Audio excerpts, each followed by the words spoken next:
വിശുദ്ധ യോഹന്നാന്റെ സുവിശേഷം 18-ാം അധ്യായം 33 മുതൽ 37 വരെയുള്ള തിരുവചനങ്ങൾ. പീലാത്തോസിന്റെ മുൻപിൽ. പീലാത്തോസ് വീണ്ടും പ്രത്തോറിയത്തിൽ പ്രവേശിച്ച് യേശുവിനെ വിളിച്ച് അവനോട് ചോദിച്ചു, നീ യഹൂദരുടെ രാജാവാണോ?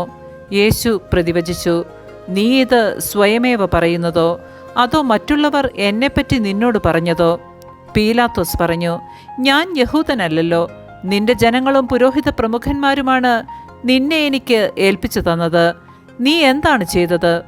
യേശു പറഞ്ഞു, എൻ്റെ രാജ്യം ഐഹികമല്ല.